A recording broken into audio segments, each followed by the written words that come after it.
maior poluição dos mananciais demanda novos investimentos em tratamento de esgoto e na expansão do abastecimento de água. Aumento do consumo per capita no Rio Grande do Sul ultrapassa a média nacional e exige mudança de comportamento.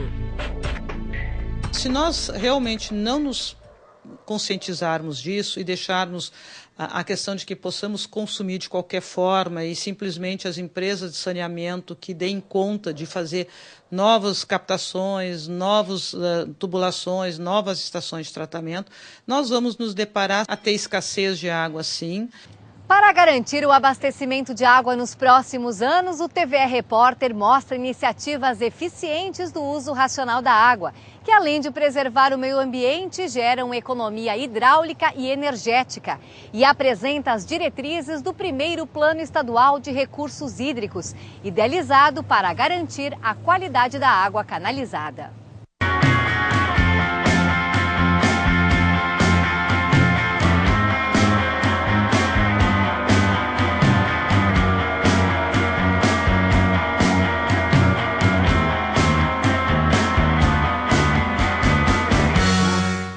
Toda vez que tu for usar água, né, tu lavar a louça, escovar os dentes, sempre deixar a torneira fechada, só abrir quando for necessário, né? Aí ensaboar a louça com a água e depois enxaguar com outro negócio com água ali para não ficar com a torneira aberta. Eu gosto de colocar alguns baldes quando chove para poder a água cair lá. Lavar roupa também racionadamente, né? E lavar roupa eu ponho num balde de molho para depois reduzir a água na máquina.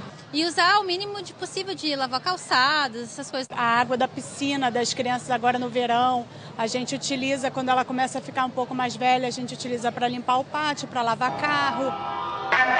Estas são dicas para economizar água já conhecidas da população, mas ainda há pouca gente que utiliza esse bem finito de forma racional. O gaúcho gosta muito de ligar o chuveiro, deixar a água corrente para que ela chegue na temperatura adequada, muitas vezes para aquecer o seu banheiro, e só isso são realmente um volume muito grande de litros de água que a gente no todo dia poderia estar economizando. A falta de conscientização, educação e conhecimento sobre o tema tem contribuído para o aumento da poluição dos mananciais e o maior consumo de água, especialmente nas estações mais quentes do ano, quando o nível dos rios diminui. A cada ano, o percentual ou volume de água gasto por pessoa cresce, por pessoa. Isso nos dá a entender que a gente não está muito conscientizado, não. Que na medida que nós estamos fazendo mais estações de tratamento, na medida que nós estamos disponibilizando mais água, nós estamos gastando mais. Segundo Ellen, o consumo de água para higiene pessoal, alimentação e limpeza da casa está chegando a 250 litros diários por pessoa no Rio Grande do Sul. Mais do que o dobro do volume que preconiza a Organização Mundial da Saúde, que é de 110 litros. Atenta a isso, Juliana resolveu fazer a sua parte. Há cerca de 4 anos, ela reaproveita e economiza água em casa. Comecei com o pequeno, escovar os dentes com a torneira fechada, banho rápido, cuidar na hora de lavar a louça, sempre primeiro lavar para depois enxaguar e assim por diante. Até que veio a ideia de usar o último enxágue da máquina de lavar roupa para limpar a casa. A mudança foi estimulante para a Juliana tomar outras iniciativas. Eu comecei a cuidar do lixo seco, eu uso o saquinho de jornal para botar o lixo seco, comecei a reaproveitar caixinha de leite para fazer algum tipo de artesanato para dar de presente de Natal. E aí eu estou fazendo, agora eu estou num momento que eu estou começando a me preocupar com lixo orgânico. Renan também descobriu uma alternativa eficiente para reutilizar a água. O cultivo de um teto verde substitui o uso de rede pluvial e cloacal, diminui o volume de resíduos encaminhados para aterros sanitários e proporciona um ambiente mais agradável para trabalhar. As vantagens são a economia de energia elétrica, né? Então a demanda de ar-condicionado vai ser menor, né? Vai ser bem menor do que numa construção convencional. A questão da reserva d'água, ela vai ter 2 benefícios. O benefício também energético, porque quanto maior a reserva d'água, maior vai ser a evapotranspiração das plantas.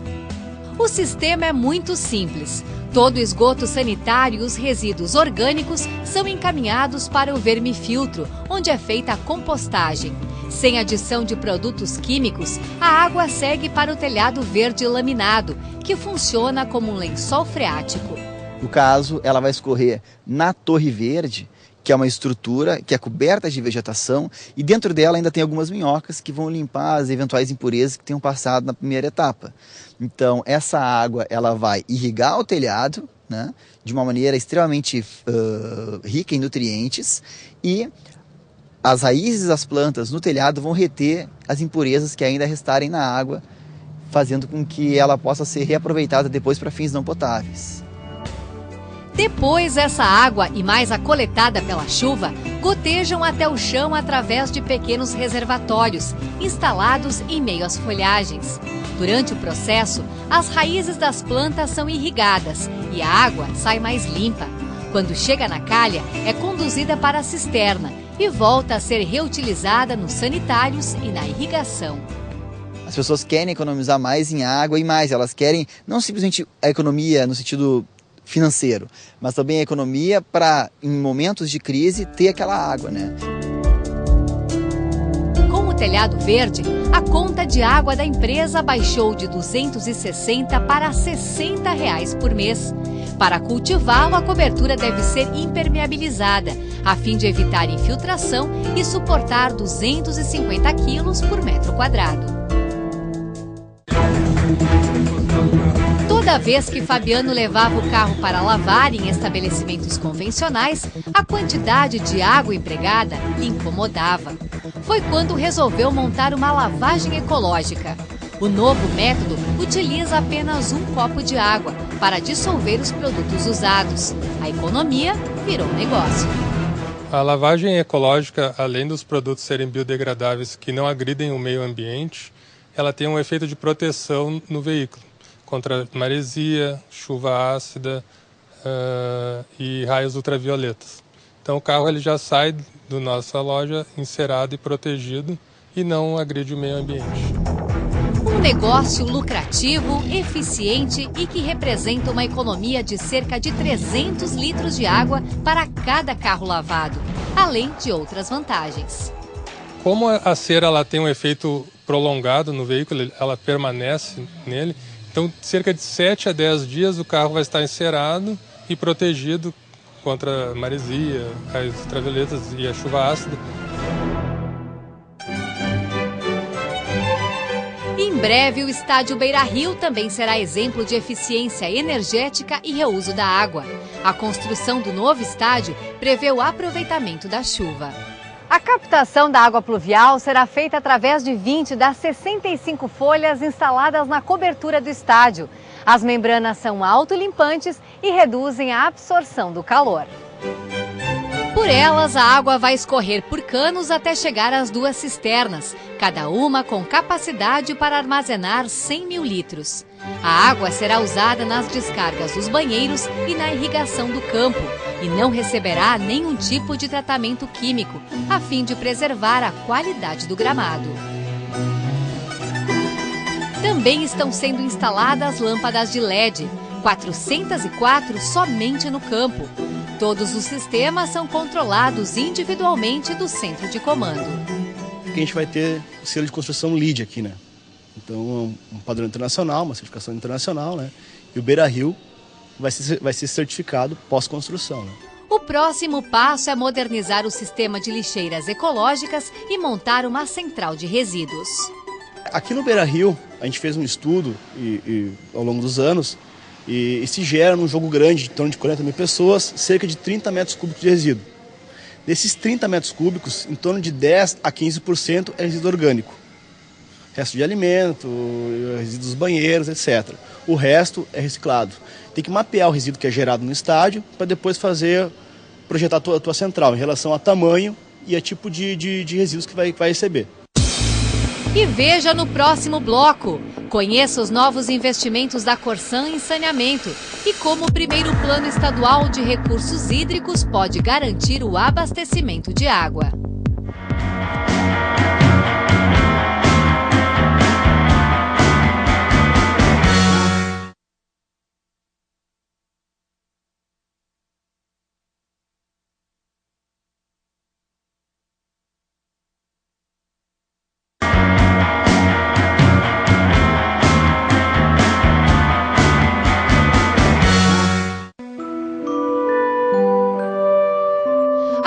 contaminação dos mananciais torna mais onerosa a água para o consumo humano, exigindo grandes investimentos para recuperá-los.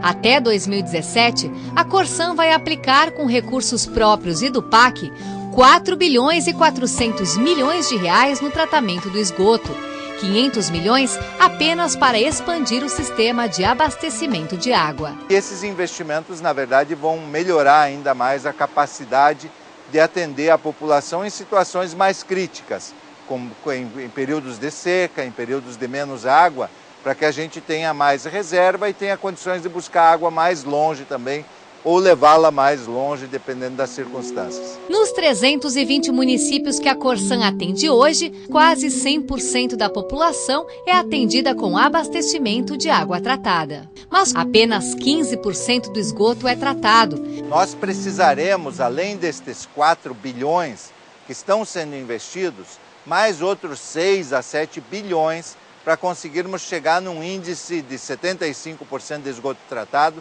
que é o que a ONU recomenda como patamar mínimo. Existe uma programação do governo brasileiro de manter recursos para a área de saneamento para que até o ano de 2030 nós possamos atingir este índice de tratamento de esgoto no Brasil. O Rio Grande do Sul tem hoje 25 bacias hidrográficas.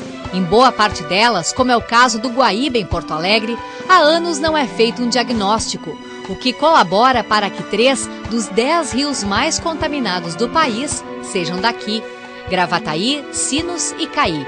Por isso, a Secretaria Estadual do Meio Ambiente está elaborando o primeiro Plano Estadual de Recursos Hídricos. Na verdade, nós estamos cumprindo uma tarefa que foi dada ao Estado em 2004. E vieram recursos do Ministério do Meio Ambiente. Então, nós estamos retomando. Esse conjunto de estudos vai nos dar um panorama do quanto eu posso usar para a agricultura, em que áreas a gente pode efetivamente fazer uso da água para irrigação, uso da água para consumo humano, uso industrial, etc. Nós precisamos ter um controle sobre quanta água tem, quem está usando e como, para poder fazer uma gestão mais eficiente. O Estado do Rio Grande do Sul não tem, até hoje, uma rede de monitoramento dos seus rios. Nós estamos implantando a primeira rede estadual. A primeira estação de monitoramento hidrometeorológico em caráter experimental será na cidade de Campo Bom. O projeto já foi aprovado e está em fase de execução. O Estado do Rio Grande do Sul vai ter 80 estações dessas que a cada 15 minutos fazem a leitura da chuva e da vazão do rio e transmitem via satélite.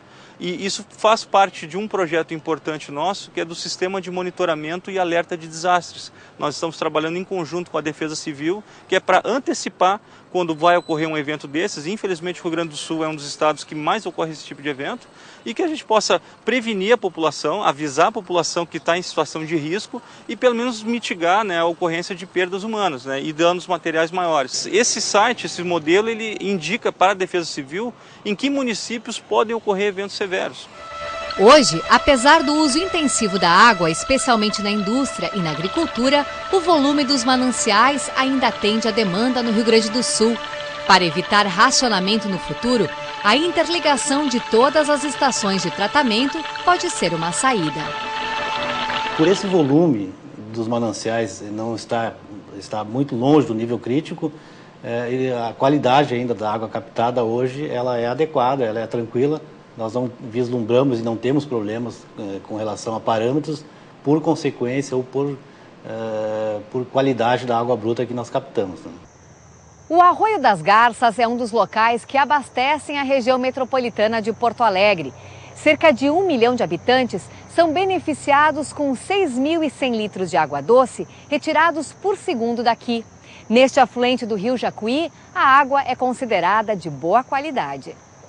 Mas nós estamos com um investimento novo, da ordem de 60 milhões, que será feito numa nova captação no Rio Guaíba, no Lami, a construção de uma nova estação de tratamento de água em Viamão, que aí sim nós pretendemos fechar um anel que parta de Viamão, passando por Alvorada, Cachoeirinha, Gravataí, chegando em Canoas e vice-versa.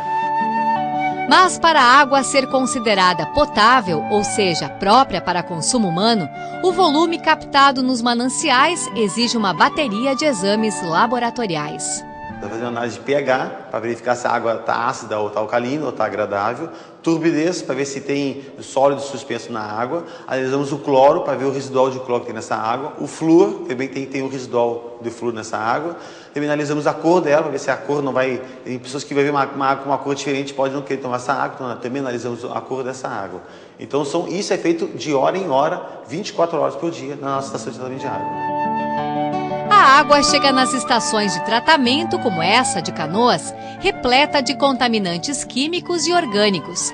Aí, recebe sulfato de alumínio e vai para o floculador, que separa os agentes poluidores da água limpa.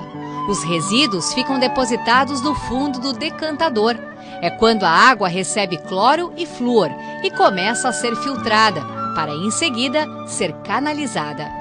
O cloro ele tem a função de matar as bactérias, então ela nos garante que a água está realmente potável para o consumidor. Então a pessoa que tiver tomar uma água da torneira com cloro é a garantia de qualidade dessa água. O flúor, na verdade, é uma resolução de uma portaria federal que crianças de 0 até 14 anos, mais ou menos, tomando uma água fluoretada, ela ajuda a combater a cárie nessa população. Os problemas estão muito mais onde não se tem rede de esgoto, onde não se tem essa água encanada com controle, onde se tem fugas, né, ou se tem os roubos de águas em sistemas de tubulações que não tem esse controle.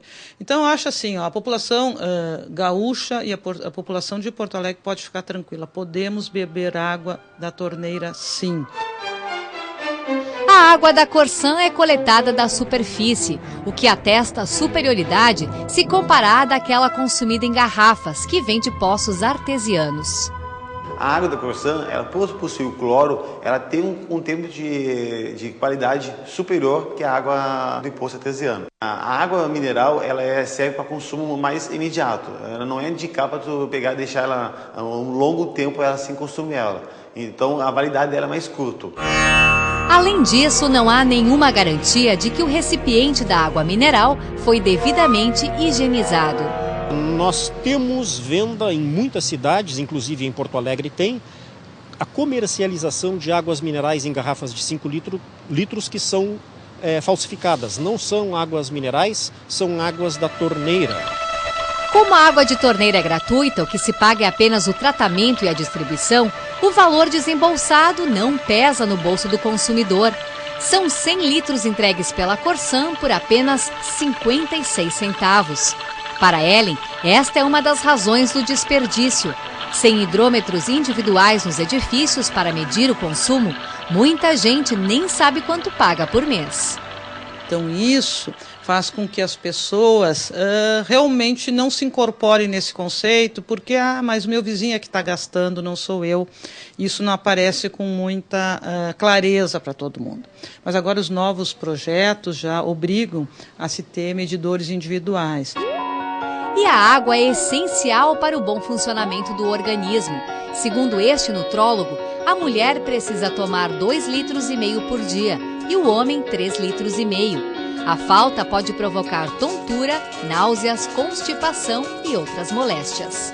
Existem alterações ou lentidão no processo biológico, que é um processo que é feito no meio líquido, né? Principalmente no sentido assim da diluição daqueles sais, sódio, potássio, magnésio, cálcio, que são importantíssimos no metabolismo de todas as células ou membranas celulares do nosso organismo. A água pode ser ingerida pura ou através dos alimentos. Nós temos através de todos os alimentos, principalmente vegetais, né? E as carnes frescas, porque o músculo do animal tem quase 70%, porque é morto, né, esse músculo, muita água, mas os vegetais, principalmente os vegetais carnosos, que são os legumes, têm uma quantidade de água muito grande.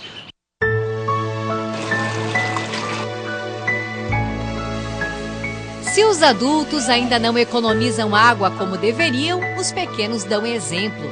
Nesta escola da capital, os 150 alunos da educação infantil e do ensino fundamental aprendem muito cedo a importância de preservar o meio ambiente. Aqui cuidam das plantas, dos animais, da horta e fazem a compostagem dos resíduos orgânicos. E aprendem na diversão. A gente sempre coloca questões ambientais nessas discussões, nesses questionamentos, nesses estudos. Então a escola por si só já trabalha isso no seu planejamento. A escola tem 4 cisternas para captar a água da chuva. Ela é usada para abastecer os banheiros, regar as plantas, matar a sede dos animais, lavar os pincéis e encher o lago das tartarugas. Giovanni conta como funciona.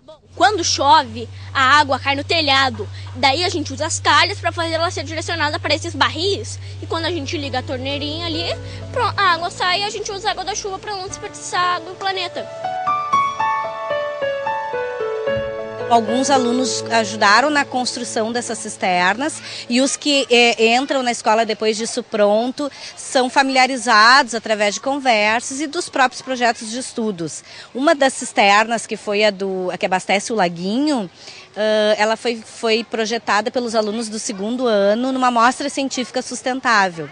As pessoas estão desperdiçando muita água, ou seja, a gente. Daí a gente tem que dar um jeito, senão daqui a pouco a gente fica sem água completamente. Daí a gente pensou que era melhor botar uma cisterna para poder reaproveitar. Se nós realmente não nos conscientizarmos disso e deixarmos a questão de que possamos consumir de qualquer forma e simplesmente as empresas de saneamento que deem conta de fazer novas captações, novas tubulações, novas estações de tratamento, nós vamos nos deparar sim com grandes períodos do ano, mesmo estando à beira de um rio como o Guaíba ou estando próximo a outros mananciais importantes, como é o Jacuí, o Caí, o Gravataí, a ter escassez de água sim, porque ela não é infinito a questão do volume disponível para a água. Como as ações de preservação ambiental e de reutilização da água são vivenciadas no dia a dia, a consciência ambiental é desenvolvida naturalmente pelos alunos. O resultado deste trabalho realimenta a criatividade e desperta ainda mais a curiosidade. Eu aprendi a não gastar muita água, a cuidar das plantas, não machucar os seres vivos. A não gastar muita água, a não poluir a natureza e a cuidar das plantas e dos animais.